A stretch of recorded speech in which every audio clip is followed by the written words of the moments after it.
বিশাল বড় মৌচাক। আলহামদুলিল্লাহ, আলহামদুলিল্লাহ। চাকটা দেখেন, চাকটা কিন্তু গেওয়া গাছে। বিশাল বড় মৌচাক। আমার মনে হয় চাকটা আসলে 3 হাতের অধিক লম্বা হবে।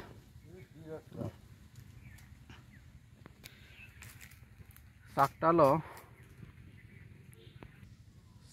3 হাতের অধিক লম্বা হবে। আমার পিছনে মৌচাক। তো আলহামদুলিল্লাহ, তো আমি প্রাকৃতিক মৌচাক থেকে মধু সংগ্রহ করি। তা আমার পিছনে বিশাল বড় মৌচাক, এই মৌচাক থেকে মধু সংগ্রহ করবে ইনশাআল্লাহ। সকল প্রশংসা আল্লাহর জন্য। তো আলহামদুলিল্লাহ, চাকটা অনেক নিচু জায়গায়। তো আমি প্রাকৃতিক মৌচাক থেকে মধু সংগ্রহ করি। চাক তো আপনার হলো পিছনে, আমার পিছনে হলো মৌচাক। এই মৌচাক থেকে মধু সংগ্রহ করবো ইনশাআল্লাহ।